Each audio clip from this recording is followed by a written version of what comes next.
So, so much stuff is going to be going on.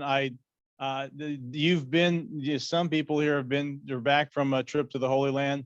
I'm sure you saw an awful lot of sights. You got the Dome of the Rock. You saw that, the Alaska Mask, right?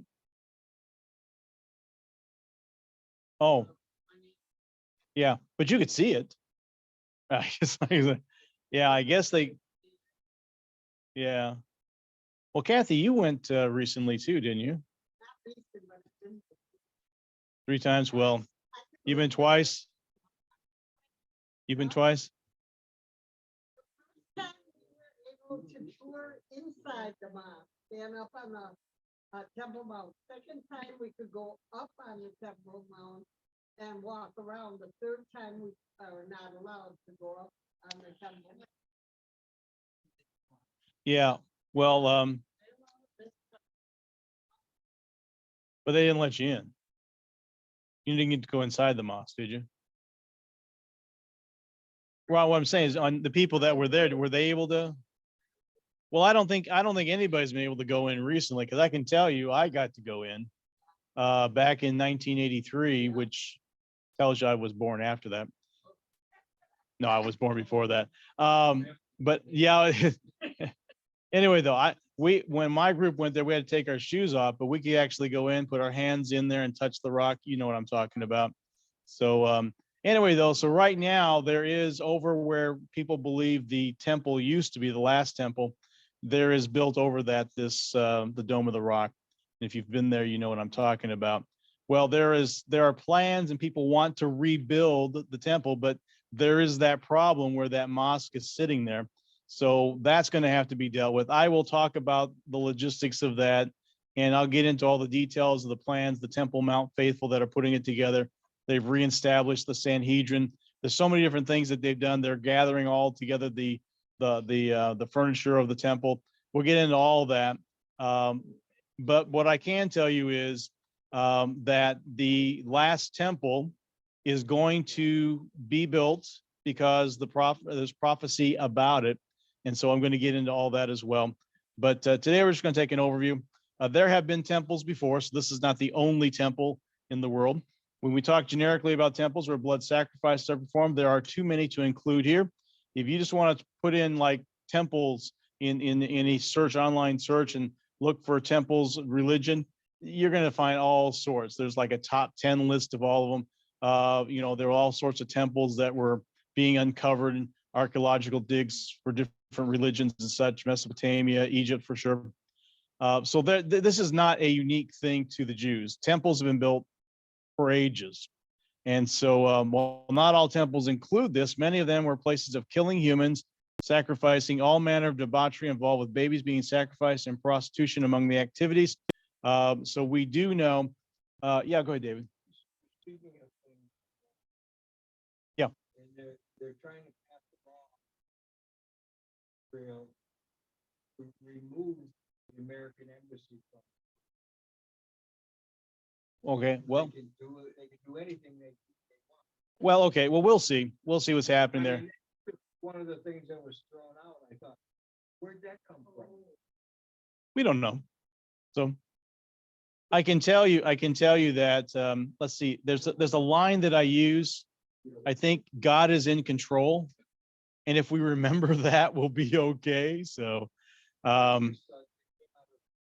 where'd you hear it from? Actually, I heard it on a newscast. Okay, well, I'll look into that. It's not germane to what we're talking about today, but I'll look into it. I don't think it's legal yet. I think someone proposed the law. Yeah. Well, we'll see. With Netanyahu getting reelected, I talked about that in the Saturday lesson. So if you want to get those notes, but I can tell you that a lot is going on. There's a lot of things.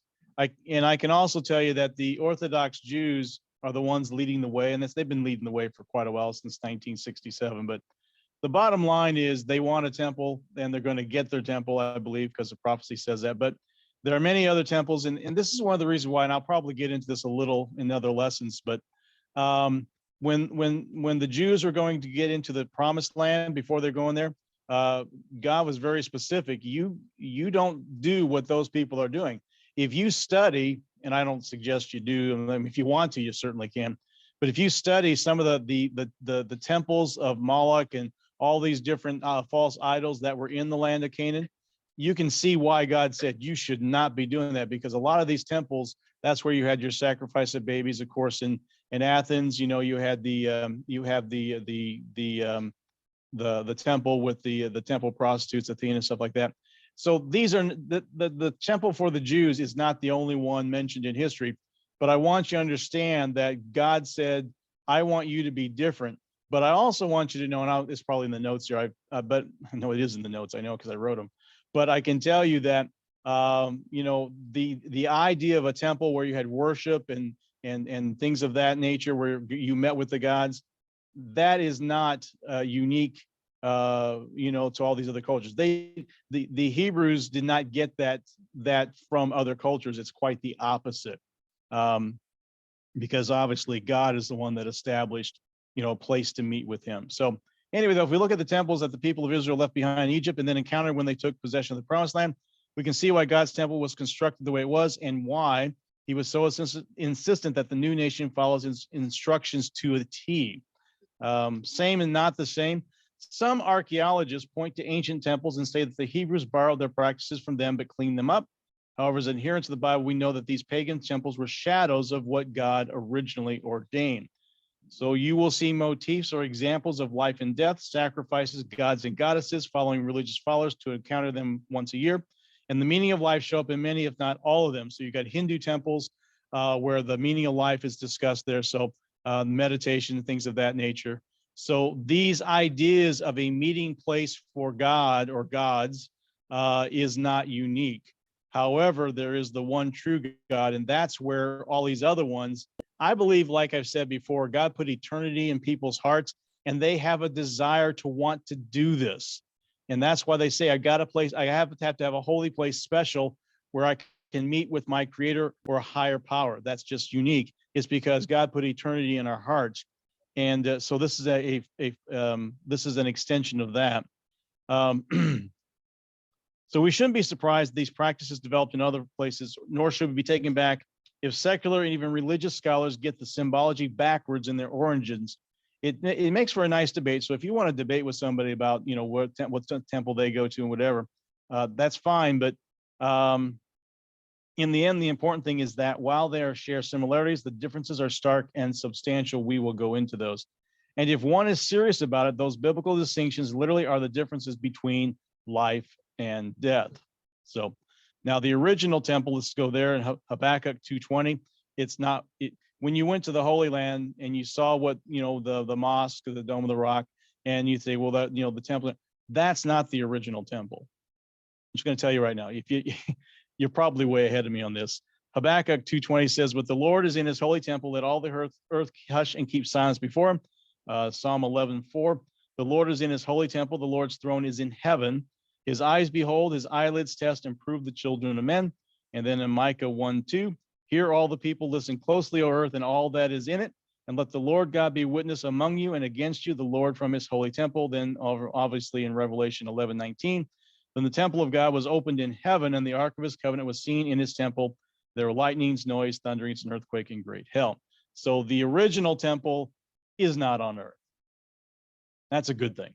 So if you want to look for an example, that's where it is. And so when God told Moses to build the temple back to the tabernacle, he was very specific, and there was a reason why, because it's a shadow of where God dwells.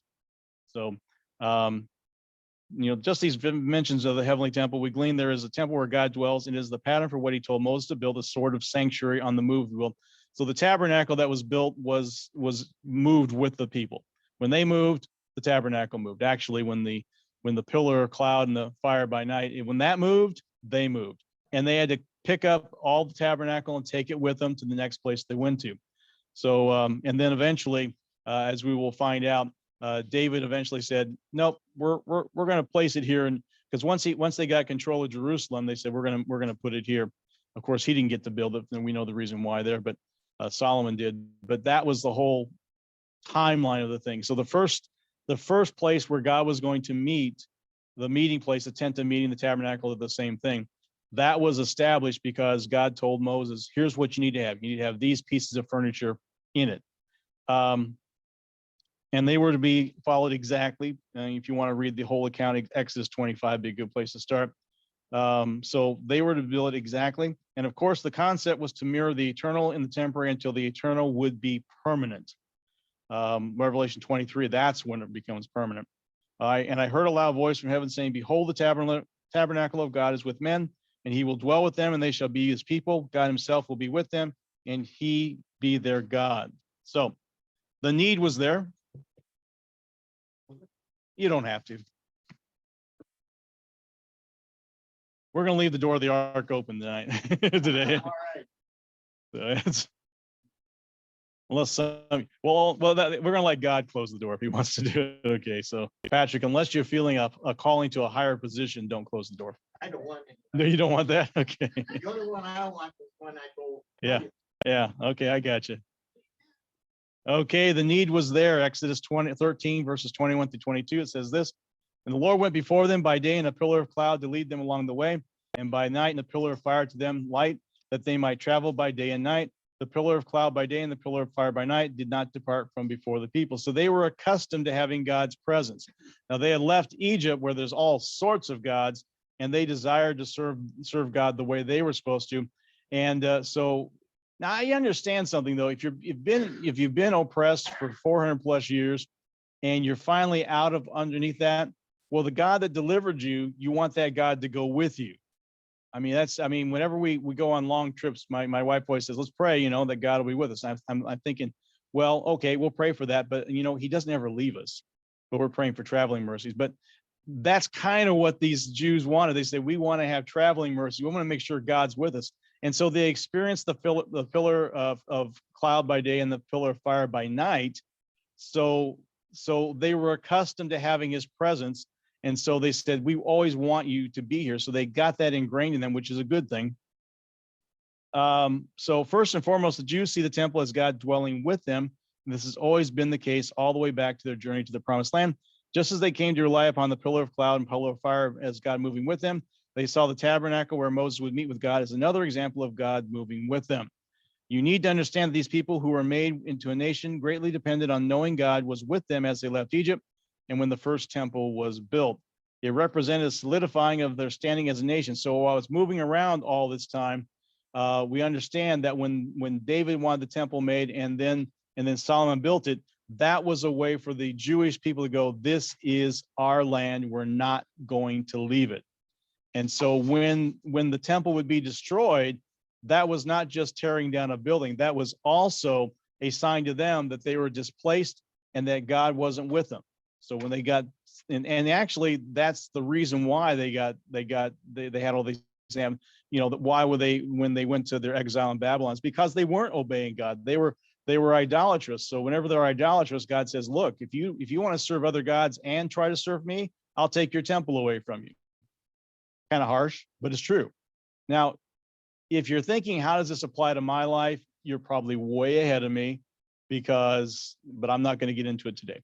But I can tell you that that's where you're learning, because I think the saying that is, the Old Testament is the new concealed, the New Testament is the Old Testament revealed. Kind of think that's the saying. Well, that's true. So when you see these examples in the Old Testament, you can say this guy, because everything that Jesus did when he came, he personalized, he internalized.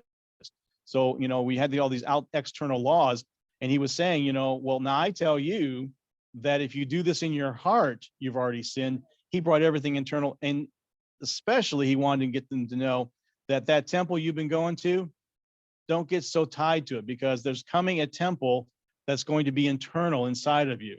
Now, there's scriptures in Jeremiah and other places where God told them that, but they're still looking for that Messiah to do that. Of course, Messianic Jews, they figured it out, but that's what he's trying to do. He say, look, I'm going to give you a sample example of the external, but it's eventually going to be internal when I send the Messiah. In any event, so right now there's looking for approval by God, as would be expected if God dwells with you. He is obviously tacitly giving his approval to you, and such was thought to be the case when there was an actual temple for such a dwelling. But God's presence also meant his protection, and certainly this extended to why the Ark of the Covenant was taken with the Israelites when they went into war, and was by extension a sign that they would prevail. Now, it's not unique to the Jews that you take your gods to war with you. That's something that all these cultures did. They took their gods with them to war as well. So it wasn't a foreign concept to them. What was new was the fact that every time that Ark of the Covenant showed up, they went, "We're not going to win this battle," And there's that history of that whole thing there. And then, of course, when they lost the Ark is when they were told not to take the Ark, and they were not living righteously. So the Ark was not going to do any benefit for them. God wasn't going to honor their lives by that. So it really wasn't the Ark. It was the God who made the Ark that they should have been concerned about. So this is also why those who had come against Israel, and why taking the Ark was a war strategy. Enemies knew that the Ark was with Israel's army, they would be defeated, so they definitely needed to capture it if they wanted to succeed. Taking your gods with you into battle, like I said, was not specific to Israel, though. Here's an article from SpartanChristianity.com. It says in 1 Samuel 4, the Israelites take the Ark of the Covenant to battle against the Philistines.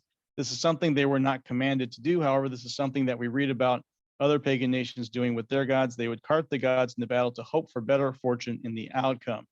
Of course, if two nations both did this, there would be a predicament. One god would be captured by the other nation. Whoever had the best strategy or most power would gain the upper hand in the battle and capture the god of their enemy. In some cases, they would also melt down the enemy's god in order to add insult to injury. Many nations could not rebuild their cities until they were able to reclaim their god from the enemy who took it. You can see the article there if you want to. So God's presence was definitely something they wanted. The Ark of the Covenant, which resided in the temple, was an example. So if you didn't have the Ark of the Covenant in the temple, you were definitely in a world of hurt.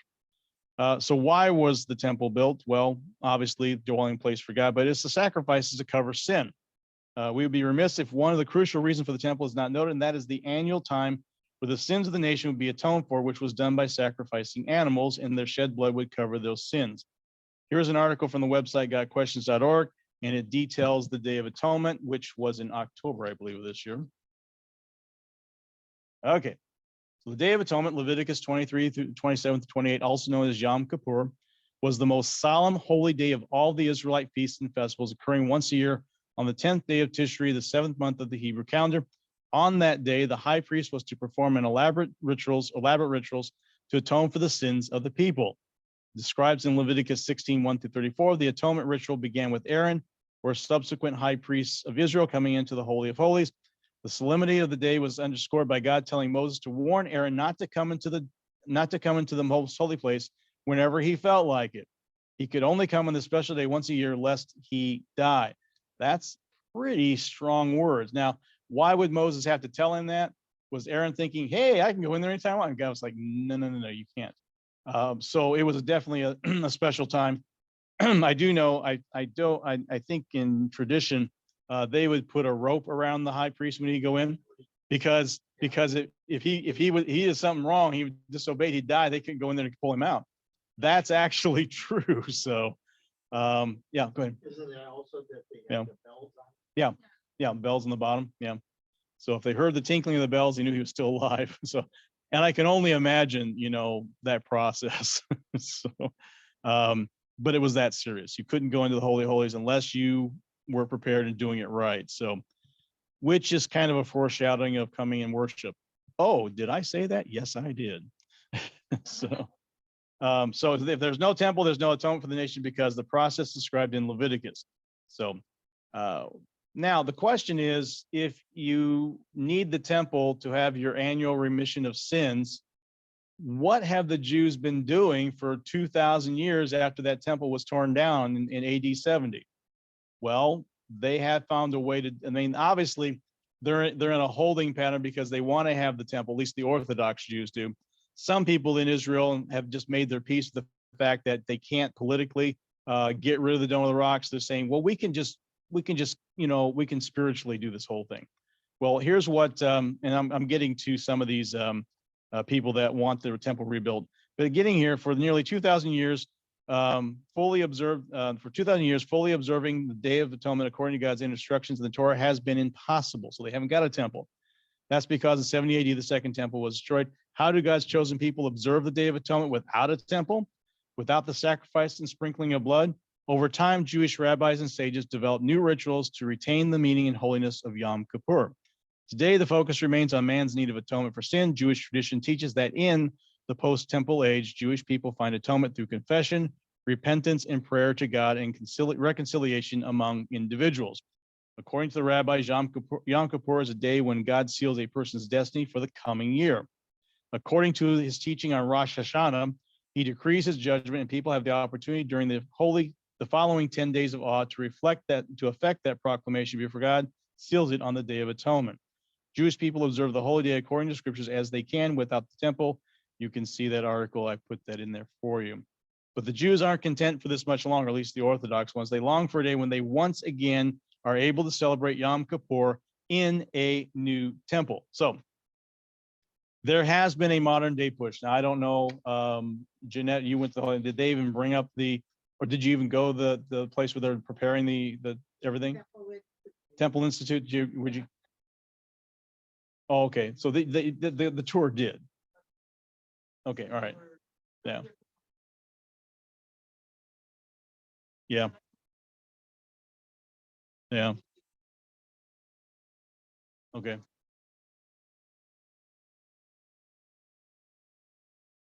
Yeah. Well, I'm glad that they did because I mean, the Temple Institute we didn't get to go to it when I went there in 1983. You did? Okay. Okay. Okay. Yeah. Yeah, because, okay. All right. So 10 years after I did.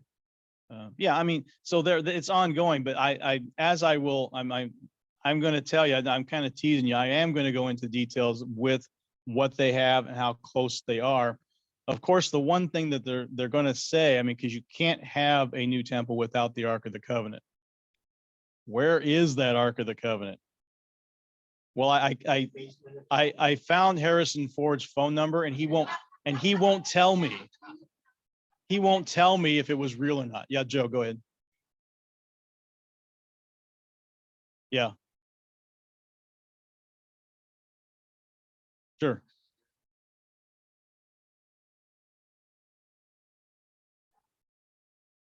Jenny, you never know. So, I mean, when I get to that point, I'll talk about all the different theories of where the Ark of the Covenant is. Oh, by the way, I did call Steven Spielberg too, and he's tight-lipped about the whole thing too. So I'm just telling you right now. Whatever. In that warehouse, yeah.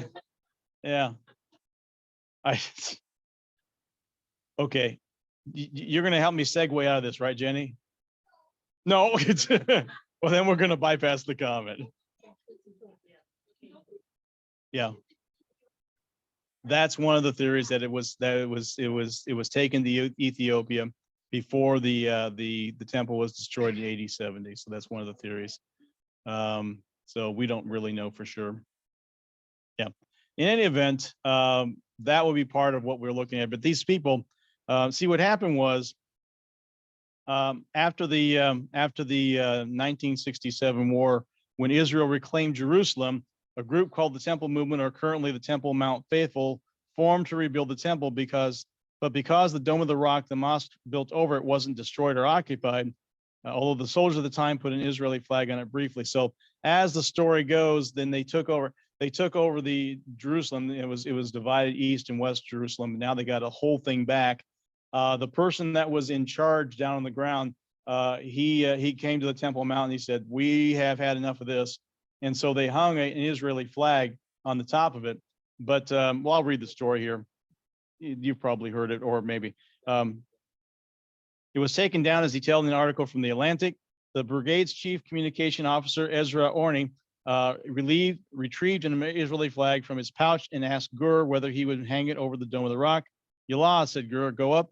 Achman complied, accompanied him to the Dome of the Rock. They climbed to the top of the building and victoriously fastened the Israeli flag on a pole topped with an Islamic crescent. except when the flag was quickly and unceremoniously lowered. Defense Minister Moshe Dayan watched the scene through binoculars from Mount Scopus, urgently radioed Gur and demanded, "Do you want to set the Middle East on fire?" Gur told Achman to remove the flag, but Achman couldn't bear the notion of lowering the Israeli flag, so he instructed one of his men to do it instead. So Defense Minister Moshe Dayan made a call and said, "Look, we can't be doing that," because they had just won this battle, and they said, "We don't want to set the Middle East on fire by what you're about to do," because the Dome of the Rock is like one of 3 holy spots, pilgrimages for the Muslims. And he said, "Look, we got Jerusalem. Let's not go too far." But they had every intention of taking that thing over and saying, "We're gonna rebuild now." But yeah, Jenny, go ahead. Yeah.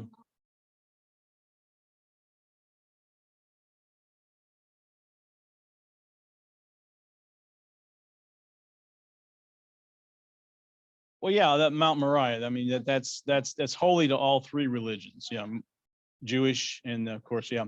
So they all have reasons to want to claim that territory. But at that point there, though, in the 1967 war, as the story goes, they were ready. They were ready to take it over. And Moshe Dayan said, "No, no, no, no. We are not going to further cause military repercussions from the Muslims." So he said, "Don't do it." Now, hindsight's 2020. People still debate whether they should have done it then or now.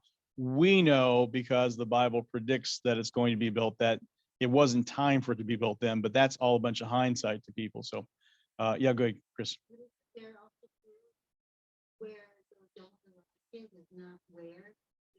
Yeah, well, I'm gonna explore that theory. So there's talk about that. I'll explore that briefly, give you an idea. I know that there are definitely some people, and Dave, you'll probably like this. I did teach a class on the dome of the, yeah, I did. So I'll referencing those notes again.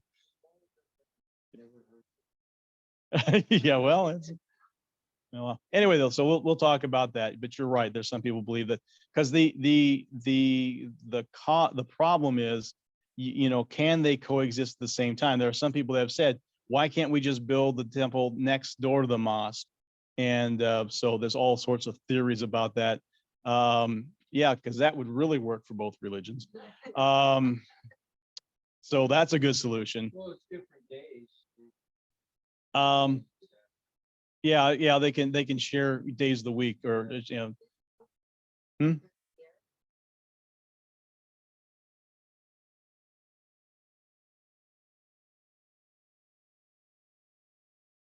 Oh, yeah. I will explore that. I will get to that. I will talk about. Yeah, go ahead. Yeah.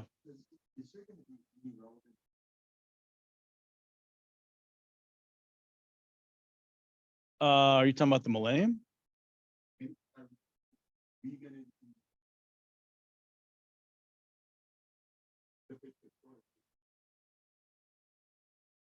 Well, it depends on what you mean by how it's going to be used, because there will be a temple in the millennium. So I go ahead. Okay. I'm going to get you, Bill, and then I'll go to Joe.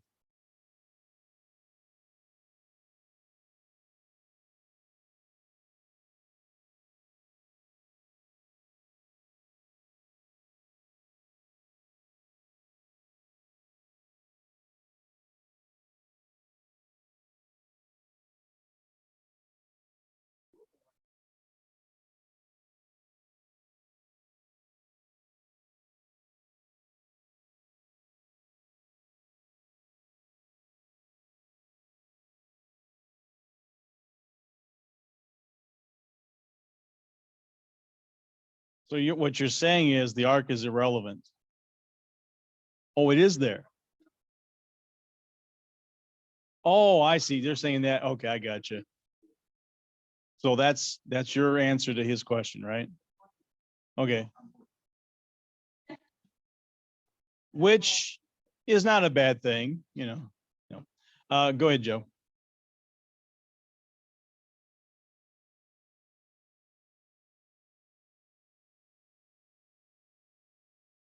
Yeah. Well, yeah, I mean, that is something that, like I said, they look at the temple differently than we do. The temple is a sign of solidity. It's a sign of stability for the Jewish nation. And to have that temple back will say, hey, look, we are back where we need to be. We're back. We may have gotten the land back, but now we are fully back in God's eyes. And so now my personal theory is that there is a war called the Psalm 83 war. And that in that war, Israel is going to take back a huge amount of land. And the Arab world, the Muslim world will take a huge step back, and they'll feel like they can go ahead and rebuild the temple and just take down the Dome of the Rock. So that's my feeling. I think that's the way it's going to play out, because you have to have that end time temple to be desecrated by the Antichrist. So it has to be there beforehand. So how are you going to get that? Well, right now, you got a lot of trouble because everybody's pushing Israel to give up land for peace. Well, after that Psalm 83 war, there's not going to be land to be given up. They're going to take an awful lot of land. Jenny, again. Yeah. Yeah, that and then use the ashes. I will deal with that. I will deal with that in a subsequent week. Yeah, go ahead, Pat. Yeah. Yeah, I was just gonna say that, when we went to the Temple Yeah. Institute the last time, which is several years ago, throw another monkey wrench. Because I always enjoy those. Yeah. Well, the thing is that, in the Temple Institute, Excuse me. some of the rabbis or whatever, I don't even understand this, but there's windows in, the existing, what's there right now. Mhm. I don't even understand all of this, but anyway, there's an alignment, and they're claiming, or at least one of the claims was, that there was room, on the temple, mount itself, to build the temple. I don't remember exactly what it was, but about 100 Yeah. meters, or 100 feet away from the Yeah. existing mosque that's there right now. Yeah. But it again is just conjecture. I mean, it's just. Yeah. I don't think as long as Islam is as strong in the area, you're going to be able to get rid of that mosque. Unless you're ready to just throw it down and let's deal with it. Which I don't think Israel is ready to do right now. But I tell you though, I don't know. I'm thinking there's an awful lot of things coming together for that. Yeah, you could. Yeah. As I talked about Saturday, so the notes are out there. As I talked about Saturday, the Psalm 83 war is, I think, pretty doggone close. And so I'm just thinking that that's the way that they're going to get that area back, because they're going to expand their borders to the point where they won't have to worry about being overrun. So radical Islam will be dealt quite strongly when that happens. Yeah, go ahead. Yeah.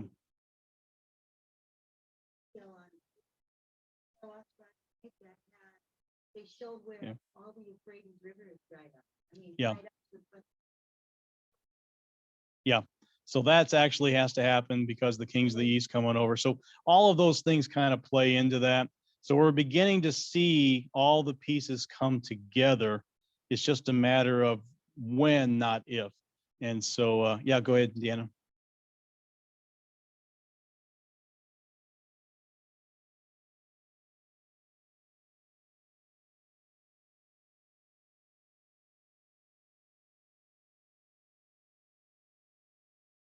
Yeah.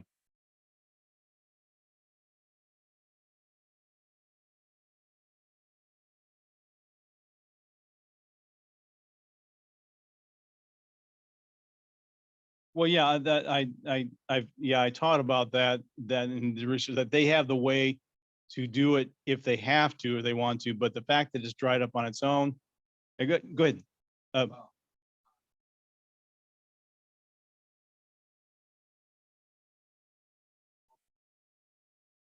Yeah.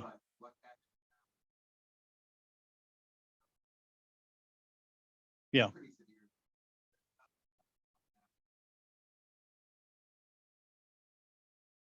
Right. Yeah. Okay. And yeah. Say what now? They built a dam. Yeah. That's not. Well, no, but they're saying, but what Brandon is saying is they said they did not do this. So this is, dare we say supernatural? Yeah, we can. Okay, so if I can't say supernatural in this church, I'm changing churches. Okay, so okay. All right, so let's get back to the notes here, though. The temple movement is still active. Although we'll explore more in details all the preparations for the next temple, the sentiment for such a temple is seen in another article from jewishvoice.org. The importance to Orthodox Jews of rebuilding the temple lies in its role in the redemption of the world, which they believe can only take place once the temple is rebuilt. Gershom Solomon is the director of the Temple Mount Faithful, an organization that has been trying to prepare Israel society to accept and promote the rebuilding of the temple through demonstrations at the temple site, the construction of a cornerstone for the third temple, and the making of various temple-related utensils. Solomon has said, building the third temple is an act which must be done to complete the redemption of the people of the Bible and the land of the Bible. I cannot imagine an Israeli state or Israeli life in this country without the Temple Mount in the center of this life. Now, the problem or differing views on a new temple or living with the status quo is not settled because you have people who take a more spiritual view on things and can live with Muslim control of the Temple Mount. So there's a contingent of people that say, don't poke the bear, just leave it where it's at. We can continue, with our Day of Atonement, doing it without the temple. And then there are these Orthodox Jews like this gentleman here who says, look, no, that's settling for less than what we need. Unless we get serious about this temple, we are not going to live the life the way God meant us to live. And so you've got these two factions. So when you see these protests at the Temple Mount, it's probably these guys, right? So anyway, though, yeah, somebody had a comment. I heard a whistling in my ear. Yeah. Yes. Yes. And I hate to keep saying this, but I will deal with that in a subsequent lessons. It won't be 14 months. See, when you start talking about where the temple actually is located, you have to have that source of water, and that points to another location, which I will deal with later. So the answer is yes, but I'll give you more details later. Because I don't want you to have to say, I've done with that class, I've learned all I need to learn.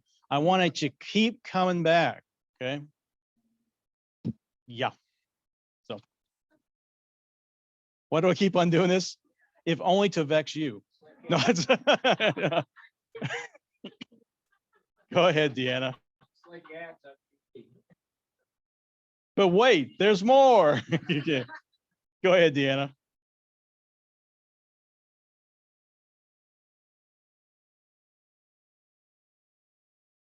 Yeah, yeah.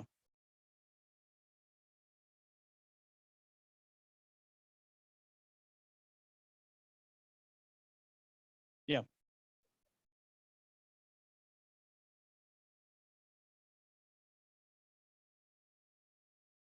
The high tech discussion of infrared things in the sky. And then she yada, yada, yada me. So I was like, what am I going to do with that? That's Jewish. I cannot possibly go there and not get in trouble. Go ahead. I'm sorry, Deanna.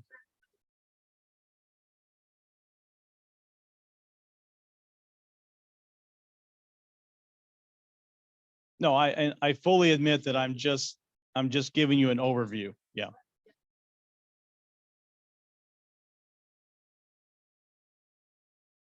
Well, Jenny, I will. It's going to be like a broken record, but I will detail all of that for you. Yes. Shafali, you had a question.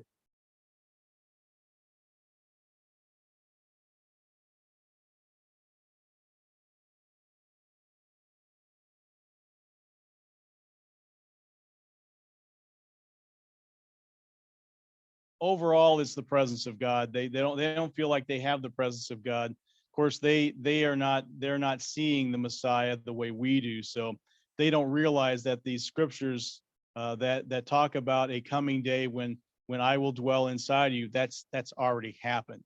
Their mindset, they're looking for it to happen. And if we want to understand why they're pushing to build this temple, you have to understand that. So I guess getting back to your question, Brian, the Ark of the Covenant will only be, I want to say symbolic, you know? So, so it's like, yeah.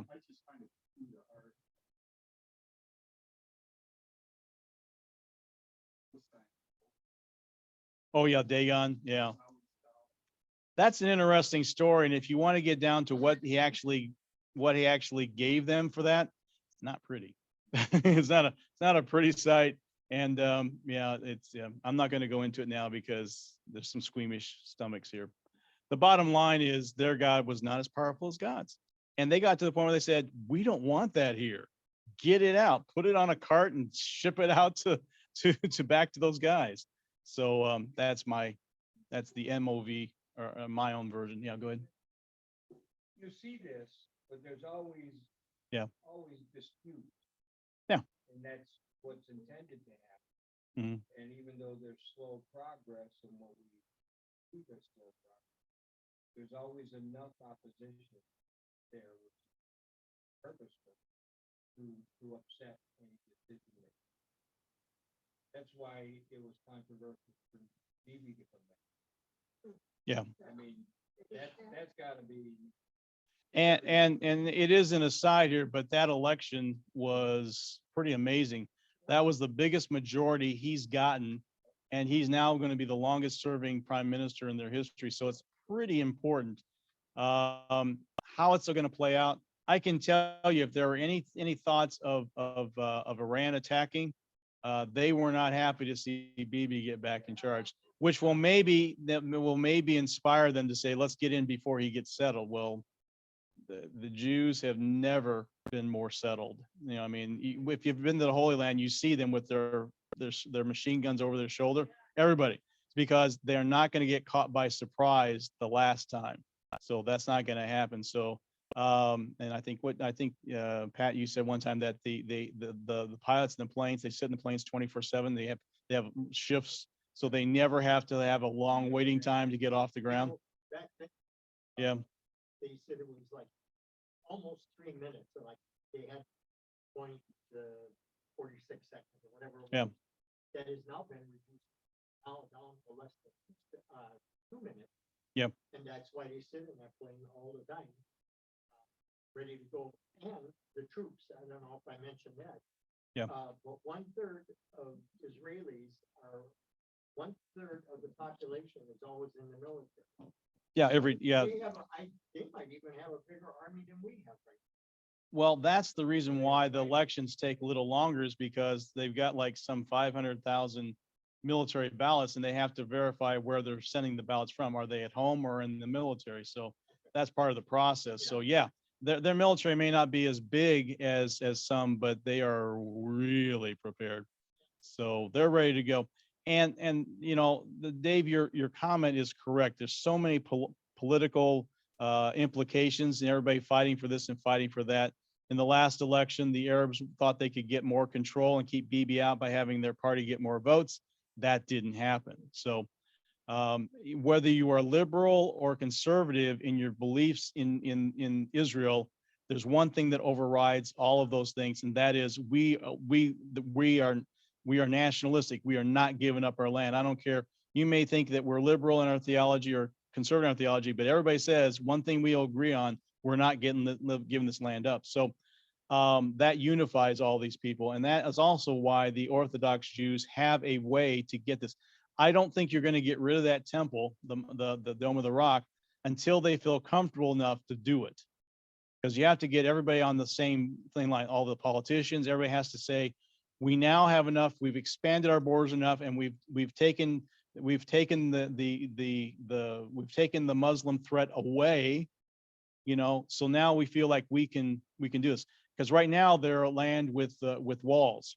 Okay, but in talking about the condition of Israel with the war of Gog and Magog, it's a land without walls. So something has to happen between now and then, and I believe that all kind of goes together. You're not going to get the Dome of the Rock until they feel like they don't have people ready to shoot rockets from 500 feet away. They have to really have that sense of security. That's what's going to be. Israel will be at a point of very secure. I believe the Psalm 83 war will do that. and make Israel, I believe, the Middle East superpower. That's all going to happen in all that time. Again, I'm putting a lot together here. I can't support it as much as I'd like to right now, but I can tell you that's why I see it.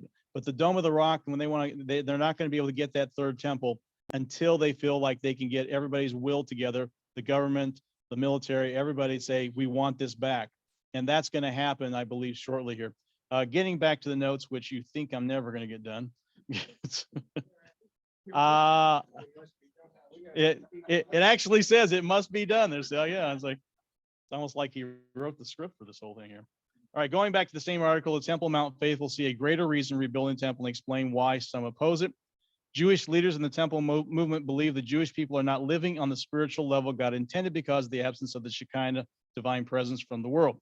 Rabbi Chaim Rickman, director of the Temple Institute, which has produced all the ritual vessels necessary for the function of the temple and works to train priests for his future work, says there is a connection between the need for a new level of spiritual attainment and the rebuilding of the temple.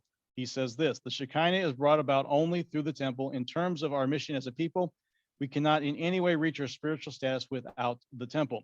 For Orthodox Jews committed to reestablishing the temple, both the present problems of the world and the problems faced by the Jewish people will be solved only by rebuilding. So we see that there are people dedicated to seeing this project through, and according to Bible prophecy, they will see their hopes fulfilled. Go ahead, Deb.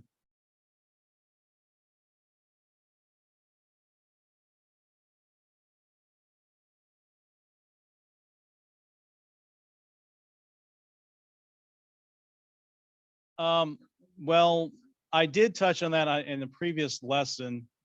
No jokes from over here. I did talk about that. I don't think you were in the class at that time, but I did talk about it. That when the Bible talks about, I don't know, I think it was on it was on one of the other Zoom classes. But I did teach about that because there are people that some of these rabbis say we are in discussions with the Messiah. I'm like, really? Want to run that by me again? And then I realized, because I prayed about it, and God said, well, I did say, in Matthew 24 and other places, I did say that there would be false Christ. And if you hear about a false Christ over here, don't go running. Well, that's an example of that. So if they think they're talking to the Messiah, because they believe there's a Messiah in every generation. So if they're talking with the Messiah, now I don't think it's the Antichrist. I'm not going to go that far down the road because I don't think we, for one thing, I don't think we will be able to know fully until the tribulation, which none of you should be in. Okay, so some of this stuff is just, and I really honestly believe that Matthew 24, Luke 21, and Mark 13 are actually not for us specifically. We can see the birth pains of those things. But that is really for the people that will be alive in the tribulation. He was just saying, hey, look, I'm telling you, this is the blueprint. This is the timeline. Here are things you need to be careful. That's why when it talks about if they take you up and in front of people, I'll give you the words to say. That's for the Jews that are the people that are living in that age, that time. We just look at it now. We can see shadows of that right now. That's why I'm saying that none of us should be there. But we're never going to really know who the Antichrist is until we're looking down from heaven. That's a good place for an amen, folks. Yes, there you go. So I don't know if that answered the question for you, but Jenny, yeah, go ahead. Duh. Yeah. Yeah.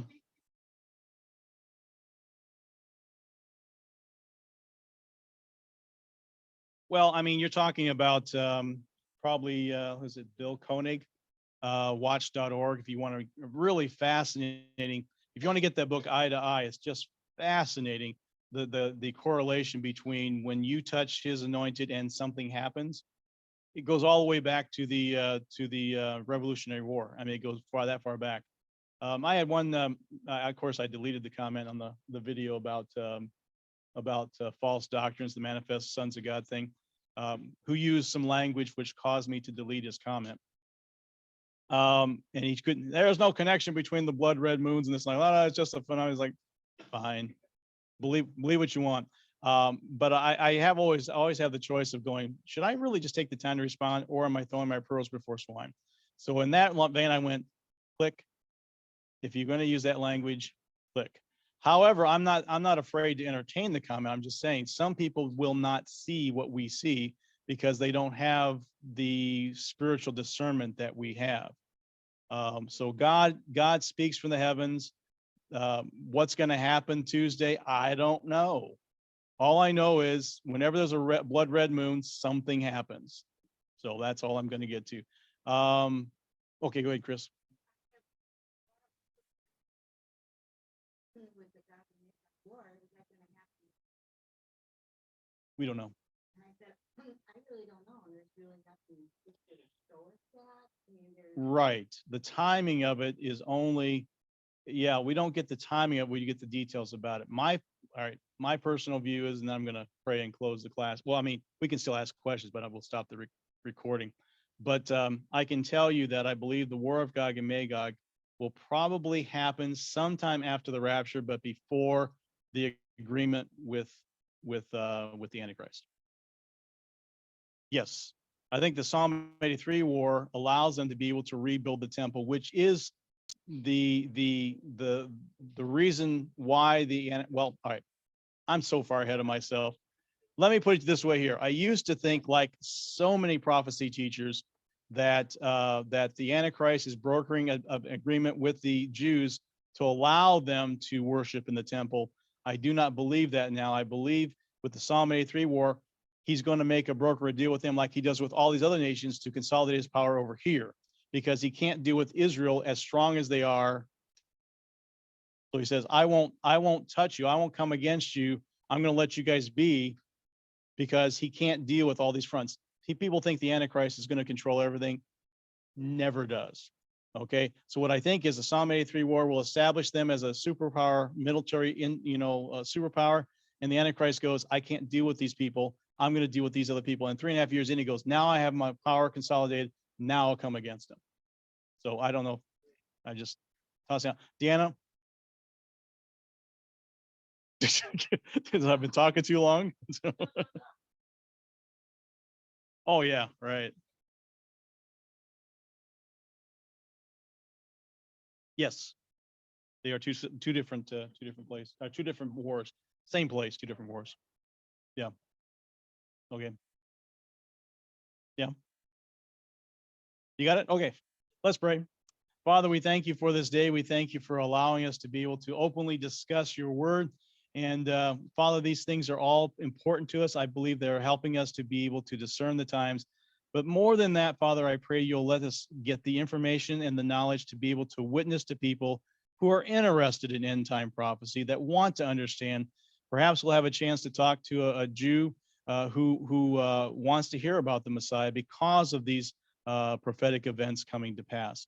Whatever the case may be, thank you for giving us an interest in this and open our eyes to more things that will draw us closer to you. In Jesus' name, amen.